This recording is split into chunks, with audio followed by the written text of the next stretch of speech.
Hey guys, Stephan Kesting from GrappleArts.com here, and I am in sunny San Francisco with Mr. Kurt Osiander at the Ralph Gracie Academy. This is a really nice school. It's pretty big. It's huge, and we have a lot of students, and it was really huge, and we moved in, and we're like, yeah, look at all the space we have. And then immediately we got more students, and now it's full again, so I added more classes. Because I'm so lazy, I only do like 4 and 5 a day, so I added more classes. Yeah, you've been here a long time today. Like, we're doing this at 1 in the afternoon, but you've been up since, like, this is not a jiu-jitsu lifestyle, this whole getting up at 6 in the morning business. It is for an American or somebody who's like, you know, like not used to doing that. I'm used to getting up early. I've been working early since like I was little. I always had paper route, and then I was in the construction field, so construction is like get up, get out to the job site, and then work until like 3, and then you drive back, you know. So I got used to being up very early. Yeah. Cool. So what do you teach here? You teach obviously Brazilian Jiu-Jitsu. You also teach no-gi. You also teach stand-up stuff. I will teach basics for beginners, like boxing and Muay Thai and stuff like that. I have other guys that are far more qualified and are way more, how can I say, technically correct about the stand-up stuff. But, I mean, I put in 10,000 hours, but my field is, of course, jiu-jitsu. Yeah. So you put your 20,000 hours in. Yeah, it's going on that now, probably. How long have you been jiu-jitsu? Since '93, before the first UFC ever was aired. So why did you get into it? Was it Gracie in action? Everybody from before the UFC was the Gracie in action. I actually knew a Gracie, and so I went to high school with Cesar Gracie, and after we got done with high school, he disappeared. And everything went along, you know, everybody got married, had kids, etc., etc. I was married to a first wife, and he came back, and all of a sudden he was on the front porch, and I'm like, where the fuck have you been? Because I went to Brazil to learn my family's martial art. I'm like, show me something. Fucking put me in Mata Leon, and I go, I gotta fucking learn that shit. So I got lucky that I was like in the first batch, like the first people that we were training together was like my friend Jim Hoskins, who's a fireman, Ed Fuchs, Rob McCuskey, I think Mike Monlight was training for a little while, and myself. And we would move all the furniture and fucking kill each other on these fold-out gymnastic mats. And then when it was finally time to open an academy, I was the one who fucking tore down walls, paint, and... Because you're doing construction stuff Yeah, anyway. so I knew how to do that stuff, and set up the first academy that was in Pleasant Hill. Okay. And that was with Ralph? I was with Cesar, and then shortly after that, it got busy, and Cesar called for help to come and help me. Okay, cool. And so you've been doing that ever since? Yeah. Okay. How long have you been doing the jiu-jitsu full time? When did you leave the construction stuff behind? That was in '98. Okay. So that was still pretty early. And we're talking like Don Fry was probably that. So when did that Yeah, Pride. Yeah, absolutely. Yeah. It was like the Pride days, the early Pride days and stuff like that. I got lucky that I got to go over there like 4 times for Bushido with the Gracies. Who were you cornering? I was with Hal, of course. Cornering? Half and Crosley. The entourage. Yeah. And then I went over there with BC, one of my students who just left. Darren Yanoyama was the first time I went to Japan, and they wanted to throw someone in a fire and let their poster child beat the shit out of my guy. Uh-huh. And we went over there and we killed him. And that was the first time I went to fucking Japan. I love it there. It's so cool. I just grab a couple water bottles and like 5 Musubis, and I get a pass on the train and cruise around and go to the toy area, which is in Shinjuku. Okay. I collect fucking Predator stuff and weapons and just crazy stuff. But I'm a big kid, so I can get whatever toys I want. Yeah. Well, it's just because you get old doesn't mean you need to grow up. I will not grow up. So, okay. So now this whole San Francisco thing. I mean, I've been to San Francisco before, but it's a really strange city in the sense that you got like billionaire people running around spending $4 million on an apartment.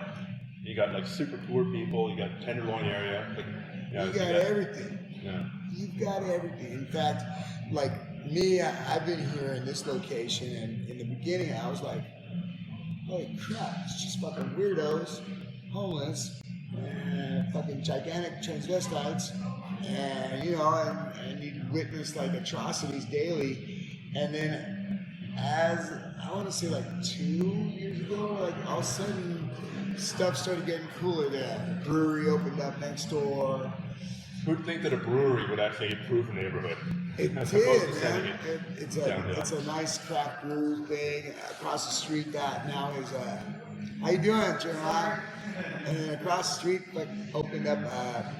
They bought the building. It's going to be a startup, and then there's a bunch of startups down the street, and they're gutting another building down there, and then building apartments here and there. And so all of a sudden, now it's like normal people. And then one weirdo. Oh, look, there's a weirdo.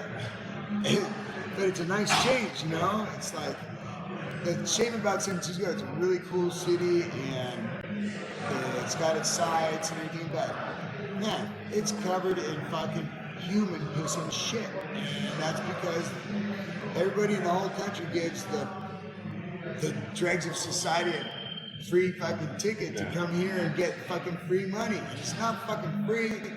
All of us that are working and paying taxes, and then they're like this. They're I call them the race of entitlement, because they get to like, hey, just give me one. I don't have to do anything. Just give me. I wasn't raised like that. My dad and my mom are they're immigrants, and they came here a long time ago, and they went to school right here in SF. They went to USF, and they came here. Kind of classic immigrant story. Yeah, they came here with $500, $400. They worked really hard. They went to school. They got naturalized, but they got their green cards, and they were now they are sworn in Americans, just like a lot of my friends. And little house, and you sell that house and everything else. So I was always taught that you can have anything you want as long as you're willing to bust ass for it. Well, it's not a bad lesson if you're going to make your life in jiu-jitsu, too, or so the real reason we're doing this interview is so you can give us the secret to the really easy way to get good at jiu-jitsu, without putting in all this time. The easy way? If you're like, I don't know, God-gifted fucking talent, yeah, or you are you're already a top 5% athlete in some other sport, and you transition over, you'll just be a physical beast, and maybe you have a outrageous learning curve. So start by being an Olympic judo guy. Judo or wrestling would have helped you, yeah. And then the jiu-jitsu is easy. Yeah, awesome. Well, thank you for clarifying that. Yeah, or whatever. That pretty soon they could just maybe inject you or something. But I haven't found an easy way. We'll have to wait for the Chinese to develop all that genetic doping. Exactly. No, they got some doping going on for sure. When they got little 14-year-old girls doing fucking crazy shit. Yeah. So, how much of a role does talent play? Like, the raw material play in jiu-jitsu? Like, or another way of putting that, can anybody become a black belt? If you got somebody who's got 2 left feet? Yes. Okay. It'll just take them longer. And then there's different, how can I say, it's a very wide spectrum, Shit, the guy got his black belt because he stuck it out, and then you got, these guys, they're like they're the bottom 50%, and then all of a sudden there's these guys, they're the 25% here, but then when you get up here into the 5 and 10%, then you got your superstars, right? Those are the guys that just... They're the guys that are winning the world championship. They're winning the shit, exactly, So then, if you could start your jiu-jitsu journey again, but be given one physical talent, like just, you'd be crazy flexible. You put both your feet behind your own head and scratch your lower back with them. Or you could be super strong, or you could be you never ever get tired. Sort of like physical attribute. What would you choose? Never ever get tired. Yeah. Endurance? Endurance. Man, there's nothing like that. These guys see me, I still fucking do all my crazy shit and everything. They're like, I'm tired. Like, my lungs don't get tired, and I mean, the only reason I'm tired is because I fucking train 2 to 3 times a day with fucking all the young guys, and I'm still stubborn as shit. And, and after a while, it just wears you down. But if I have to stay in there and just survive and keep going, I can. But that's psychology too. But yeah, I mean, I have really good endurance. I mean, sure, see you tomorrow. I get tired in it, and I don't fall to pieces. If you told me you keep going, I keep going. But that's something that we got taught in the first batch. Ralph would be like, "You guys don't feel this. You guys will never stop. You guys keep going." So I totally believe in that. And then some guys are like, what do I need to do to do this? And I'm like, dude, you're fucking talented. You're smart. But you don't like pain and you don't like to suffer. So the guy over there who's not as good as you, right, isn't as smart as you, but he's ferocious and he doesn't mind pain or suffering, which is like your physical preparation and stuff. That's a difference, Like I remember when my dad was my role model and coach, in soccer, and he's like, man, but that guy's he's bigger and stronger, he's faster than me, Dad. He's like, you can outwork talent. So that's my biggest thing is like I was talented at soccer and I kind of pissed that shit away. But luckily I came back to a sport and everything, and my dad loves me again. And I tell the guys the same thing. A lot of instructors, they'll teach the talented guys because it's so easy, and then the rest of the crew sucks. Me, I'm the exact opposite. The talented guys, I don't gotta fucking pay attention to. I go over there and show it to them once, and I'll sit there and drill it. I work on getting the average Joe guy good. My fucking technology nerds over here are dangerous as fuck by the time they're fucking blue belts. So that's a lot harder to make guys that are just average guys into fucking cool, jiu-jitsu guys. Well, you think, there's a lot of guys or a lot of instructors, all they really care about is the team trophy at the tournament, right? Like whose team got the most trophies, and as a result they focus on their competitors and not the thing guys. Is that I put the general population here. I don't have a fight team, competition team. Everybody's on the competition team, and then since we only get 2 spots, we'll fucking battle it out here to see who gets the 2 spots. That's like old school back in Brazil. The stories you hear about where the toughest fight was in the academy. It is still the tough thing about tournaments is the psychology and the nerves and stuff. And that went away after I did cage fighting. I was like, fuck. I'm not gonna die. Nobody's gonna fucking try to kill me and fucking punch me. So, and I used to get more nervous because I was so worried about doing good for the team. Right. You know what I'm saying? You put your own pressure on yourself. Did you get over that? Yeah, totally. So how did you get over that? I just realized that I trained so fucking hard. I do my physical preparation, and I realized, man, everything now is set. I'm not broken. I'm in shape. Jiu-jitsu's good. Shit, let the guy roll. You've done everything you can. And I used to not get nervous for MMA. They're like, why? I like the lights, I like the crowd. I'm like, why? I used to be in a band, that doesn't fucking bother me. And they're like, what do you think about it? I'm like, I don't have to sing. I'm just gonna go in there and fucking beat the fuck out of this guy, So. How many cage fights did you have? I did 5. I won 4 and I lost 1. I got knocked out one time. Damn it.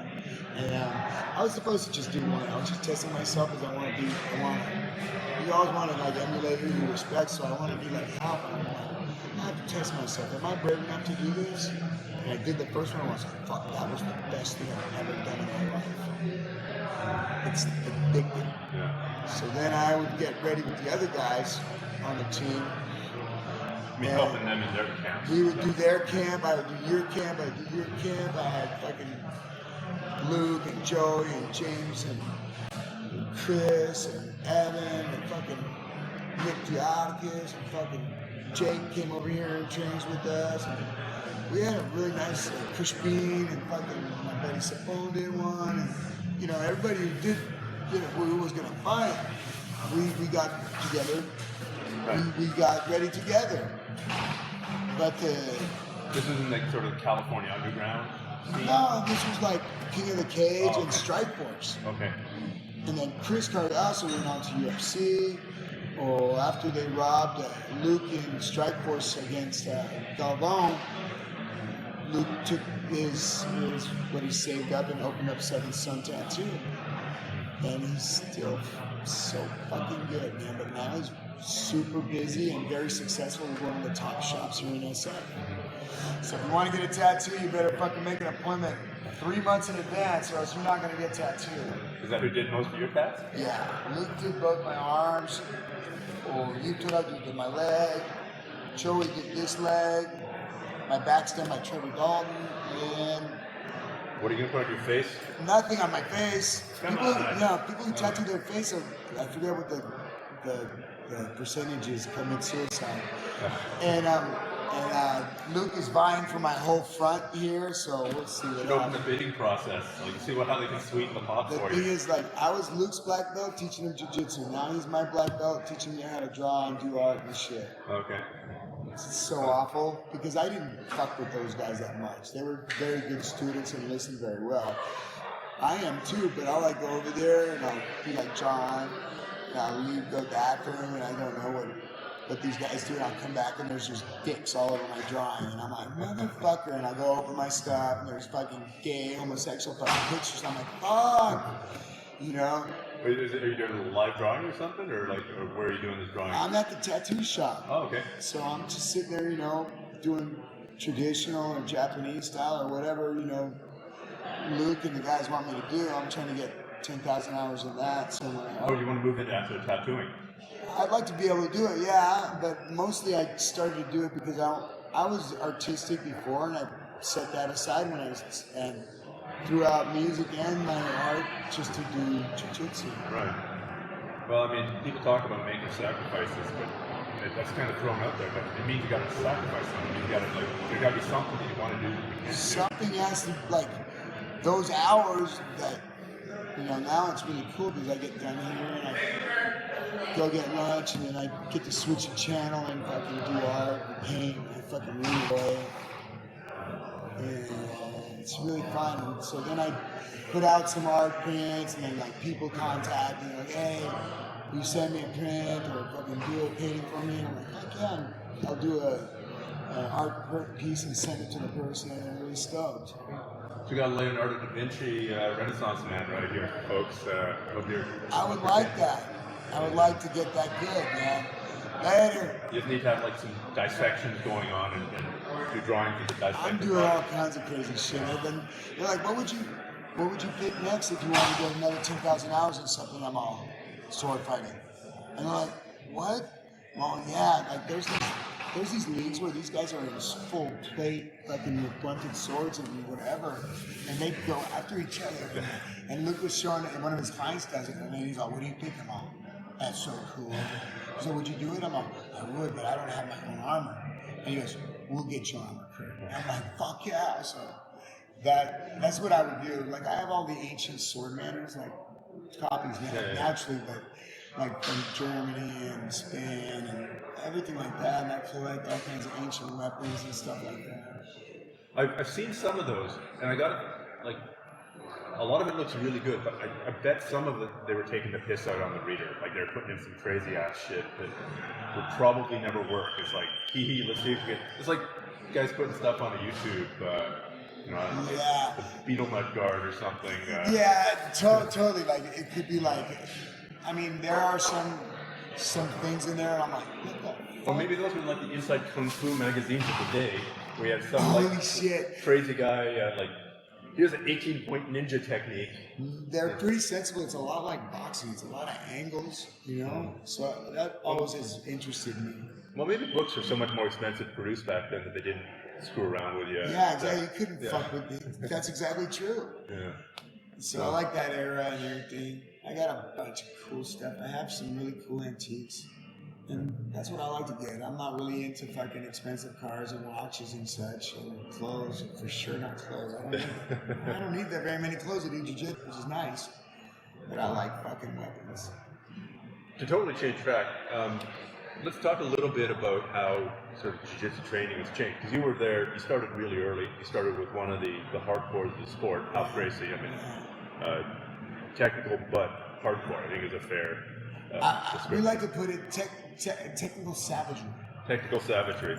So how, like, so you've seen like the evolution of it. Start, when you guys started, was it like closed guard all the way, or was it already? Totally, we would do one move for the whole month, every class, forever and ever, and then he goes. And how would tell us, these guys are coming in from Brazil, they're some higher belts, but I want you to close your guard and just arm lock, yes. And pretty soon we'd fucking get closed guard and boom, we'd fucking arm lock everybody. And that was like the first batch with me, BJ, Reagan, JD, Big Dave, Dan, Dave Camarillo, Cameron, Gumby, Nisho Seiko. Who else was there? Fuck, I know I'm gonna fucking miss somebody. Scotty Rockstar, fucking on the map owner. Man, and apologies to everybody that you've been touched in the head a few times, so. A lot. Yeah. And so, but yeah, man, it was really cool because we got the Kool-Aid and we drank it. Yeah. And we were fucking mean as fuck and tough as shit. And if you look at everybody who came out of here and opened their own school, they're all very successful schools and they're very good students. So Ralph did a good job with us. So then, like now, the sport's evolved. There's been some really big jumps or evolution since then, right? Like, I mean. Well, I believe that everything's accelerated because of we didn't have internet. Right. There was no YouTube. It was fucking, we would bootleg fucking tapes from Brazil on VHS. Yeah. And their current is different. And so when we watch them, they were in black and white. We'd be like, wow, they don't even got color TV over there. Yeah, I think that the saturation of the information and Move of the Week. Move of the Week helped a lot of people, and I'm super stoked when people come up and go, dude, I did your move and I just fucking won gold medal. I just did your move and it fucking worked. I'm like, fuck yeah. Because I watched some other guys do it and they talk philosophy and there's like blah, blah, blah. And I'm waiting for the move because I want to see the move and I want to see if it's cool. And I'm like, fuck. Are you going to talk that fucking much? I'm like, and then I'm bored, so that's why I kind of started doing that just for fun. It wasn't even, this was not preordained, it was not. Oh, you mean the techniques that you're showing on YouTube? No, nothing. The whole success was like not even on purpose. My friend would fucking take his phone and go do something, and I'd be like, and then I started going, okay, do this, and the guy goes, and thank you, and I think people appreciate that because I'm not gonna fucking sit there and just like embellish the whole thing. It's like, no, grab me here, grab like that, do this, and now fuck you, ISIS, and go. And I think they like to. Sorry if I'm curt, but I like to be curt. And then I think people their attention span is like, they're like, fuck, that was funny, and I did the move, and he doesn't talk a bunch about fucking philosophy and shit. If you want to talk philosophy, call me up at the academy. Yeah. Okay, so then, now we got a game where we got upside down, inside out, Della Worm, Spider, Della Hiva. I think there were too many Des in there, but we're going to a Berimbolo, inside out, 50-50, all that. I hate that position. That's like the worst one. 50-50? 50-50, I don't even know what the fuck it is. It's like, fuck. After I saw that, I was like, people are going there? Well, go ahead, do that in a fight. I'll fucking fuck you up so bad there. But, I like a lot of the new stuff, and I've stolen it. And so what's some of the new stuff that you like? Just so. I invert shit. I can go upside down. I can berimbolo. I can do all that shit. What's cool about being a black belt is I learn really fast now. Right. Yeah, I like that stuff. I like the innovation. I like the creativity that everybody's. I invent shit and I give it to my guys, and it mutates and comes right back at me. Right. On the map. Yeah. Isn't that the worst when you teach something to somebody and they fucking do it on you? That sucks. That's when I'm doing my job. These guys are fucking, I show them good shit, and all of a sudden they're like, they're killing me. Well, that's the motto here, and I'm like, kill the master. Yeah. And they're like, what? I'm like, what do you think? I'm not going to be making an inferior product here. I'm fucking doing this so you guys go out and spread this throughout the world and shit, or whatever, at least, you know. And that's what's really cool. I make up some stuff and I show it to the kids and they're like, that was cool, but look what I've done to it. And it's improved. Yeah. Well, I mean, it's like you're saying, with the internet, there's so much more information out there. It's crazy. I mean, in some ways, it's probably a bad thing too.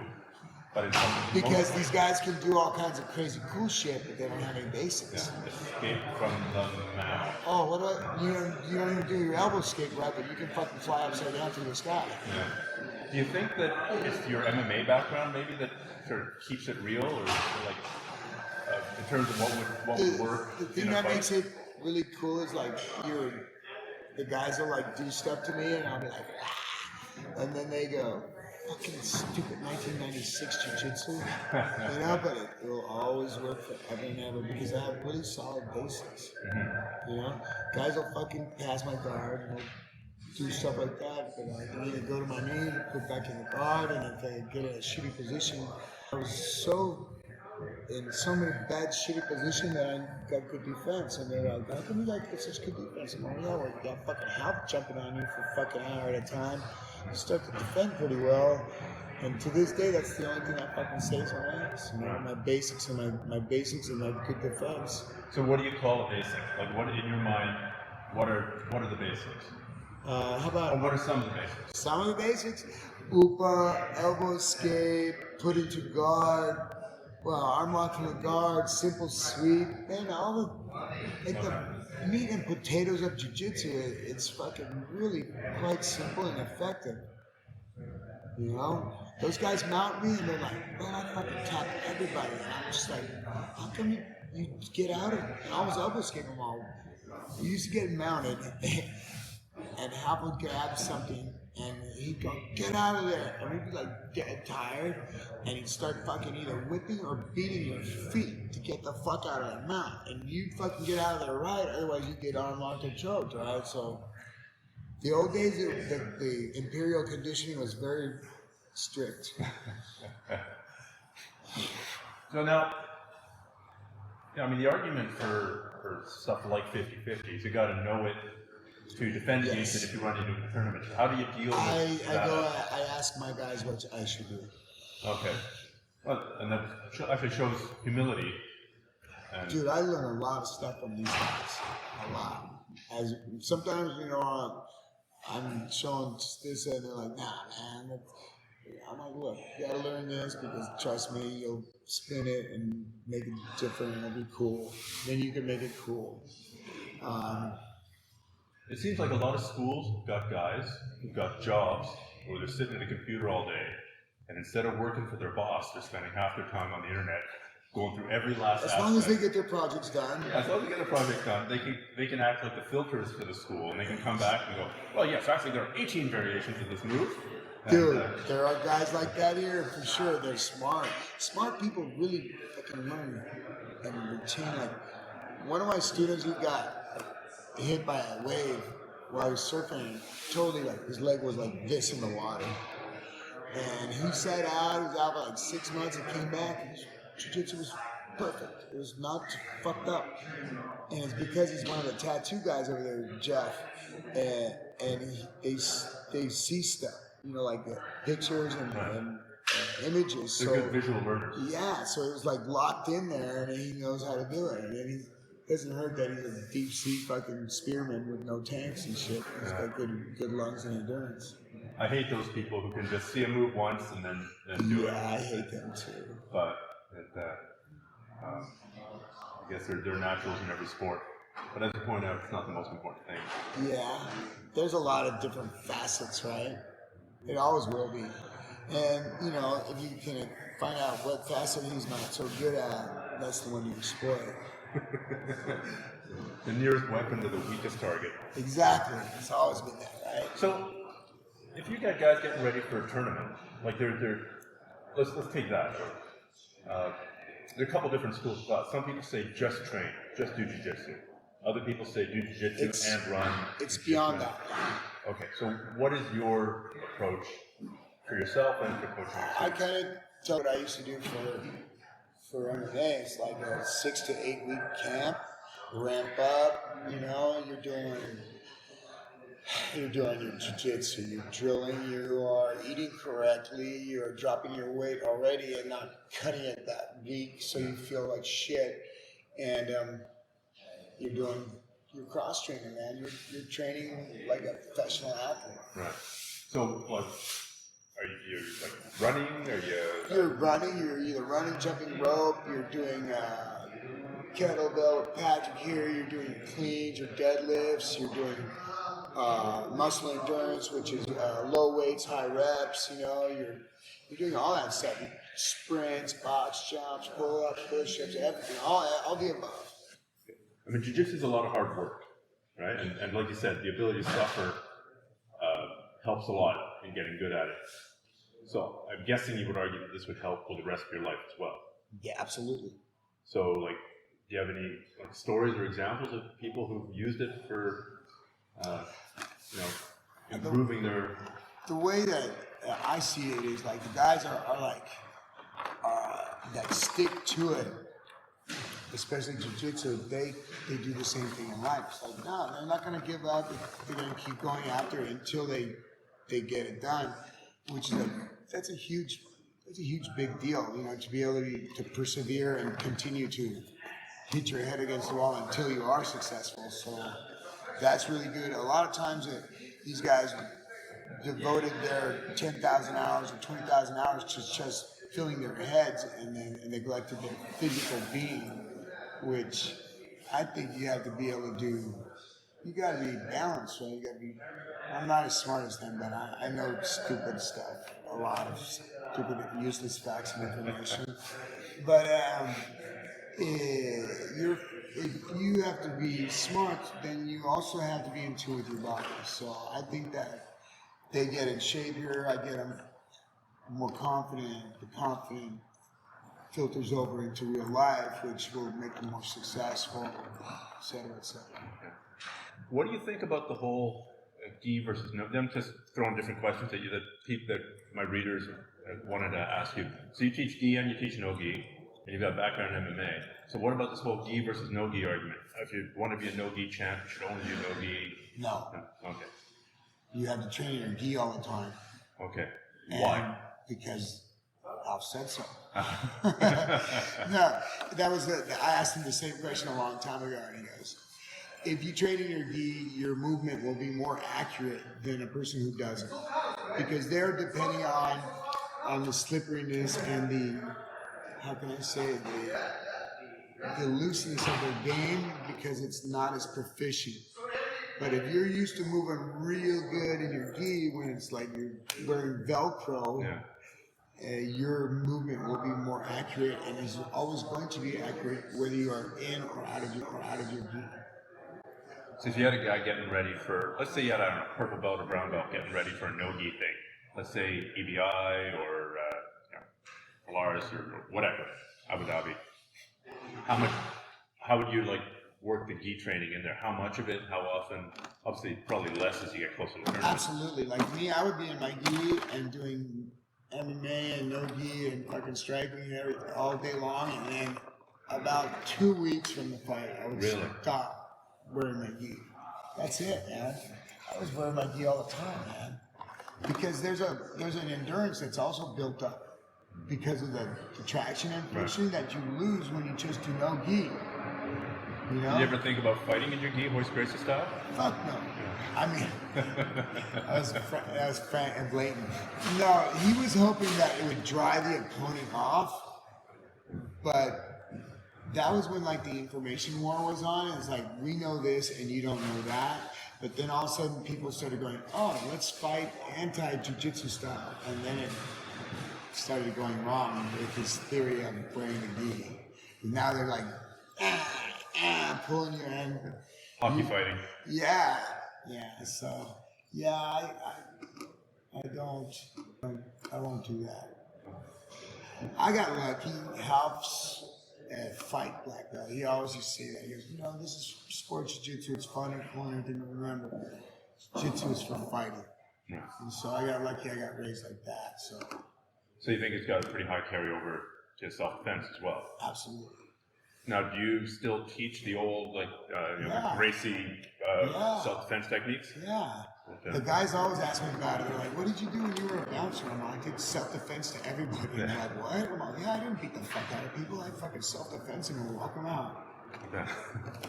So, now, do you think it's a valid argument of that if you get super good at the sport, jiu-jitsu, birding, and berimboloing stuff, that your self-defense skills go downhill? I think that you'll still be able to manage against a run-of-the-mill human. Yeah. I mean, now Some street white belt. Less than white belt. Less than white belt, exactly. Once again, it's an information war. But then if you were like, kind of like fighting a guy who is a savage and knows a little bit, because everybody knows a little bit now. Everybody sees it on TV. You know what? I saw a couple of homeless guys fighting, and I think I've talked about this before. A couple of homeless guys fighting, and they were like one guy was trying to guillotine, and the other guy was trying like a double leg and a guard pass, and they didn't really know how to do it, but they were still trying. But that could fuck you up if you're like out in the nightclub and you start to scrap with somebody, and you're like, "Fuck yeah, I got a berimbolo. I'm gonna scrap this guy." The guy would be like, in your guard, lock you down, and you're like, "Oh, I can't invert. Ah!" You know, you're gonna fucking get your head pounded in. Yeah. So everybody does know a little bit. I think that's right. Everybody knows a little bit of anti. You know, at least the way that they see it on TV, it's like everybody's playing that. Well, sprawl and brawl. You know, fucking, I'm not gonna let you take me down, but I am gonna fucking beat the fuck out of you until you can't take me down. And then that changed because finally, jiu-jitsu guys caught up and started doing good stand-ups, and now it's like, oh fuck, this guy knows how to punch too. So now you can control. How much MMA do you guys do here? I only do it for guys that have the aptitude. We don't have actually like open class to like the fucking knuckle tunnels that come in here and go, hey, I want to do UFC. Yeah, I want to TRANE UFC. Hey, knuckle tunnel, the road. But yeah, you know, I have like 2 people out of all this clan that are qualified to start to fight again. Why do you think it is? Do you think like is MMA and jiu-jitsu divided or separate? I think that the way they portray it and the marketing and everything is like, oh, I wrestled in high school and then I took some boxing and I think I'm ready for MMA. Right. I fucking got my black belt and then I started training how to do stand-up after I achieved my black belt. And I was not going to be deficient in anything. I got lucky. I have everything here at the academy. And Chris was going to do MMA, so Chris came over and he goes, hey, teach me jiu-jitsu. I'm like, hey, teach me how to do Muay Thai. Right. And we've been friends ever since, and I haven't stopped my boxing or my Muay Thai or my MMA training ever since ever. I feel that for myself to be a viable coach, I have to, like, always get upgraded and keep up with the Joneses and shit, so... As we wrap this up, I got one other question that somebody asked me. So you've been training a long time, been doing a lot of stuff, a lot of wear and tear on the body. So what advice do you have for people who want to be training this for a long time? Right? I mean, it's easy to get good quick if you're willing to burn your body out. But if you want to be in it for the long haul, pace yourself. Pace yourself or be a mutant like myself. Why do you call yourself a mutant? These guys can't believe some of the shit I do. And how much I can train. Now they're like trying to hold me back. They're like, oh, today you're gonna just sit there and coach. I'm like, who the fuck are you? Let me back out there. I'm okay. I'm fucking just gonna train a little bit. Yeah, right, a little bit. So they're trying to make me modify my training a little bit. And I do a little bit now. Like, if I feel bad, I go, okay, I'm gonna rest. How old are you? I'm 51. 51. That's nice hair for 51. Implants, maybe? Nope. No. This is all I me. hate you. That used to be me. See? I was good. And that's what happens when you're good. You're good. I got lucky, man. My mom's dad was fucking bald like you. And then I go and visit my mom and dad and my aunt and everybody, and they're just like, fuck is with his hair? And I'm like, Mom, where'd I get this hair? And she goes, I have no idea. Yeah. And my dad, I'm like, Dad, where'd I get this hair? And he's like, fuck. And he doesn't say that. He's like, I have no idea. You know, I'm like, well, does anybody have hair like this in our family? And they're like, no. I'm like, oh. The mailman, though. Everybody said that. My mom doesn't think that's funny. No, weird. Needless to say, she goes, that's not funny. The mailman? She's like, that's not funny. I'm fucking Catholic and shit. You know, she doesn't say any of these words, by the way. Yeah. But basically, she means You're interpreting it. I'm interpreting, yeah. It's funny when my mom goes, that's not. My mom's from El Salvador, Central America, so she's still got her accent. She goes, that's not funny. I'm like, ah. So, but how do you, when you say pace yourself, unless you're a mutant, you say pace yourself. At the same time, you're saying go hard, go balls to the wall. Those are opposite things, kind of, sort of. I think that if you, God damn it, these guys got a lot of technology too now that we didn't have, and Different recovery and yeah, I mean, man, we didn't have protein and fucking this and that, and then finally I started getting hip and taking my stuff and joint stuff. And, these guys can train different, and they train kind of like Olympic athletes now, and they get therapy, they get this, they get ultrasound. I think that the guys will be just as tough and smart. Now, will they be savages and ruthless? No. But they'll be good, you know?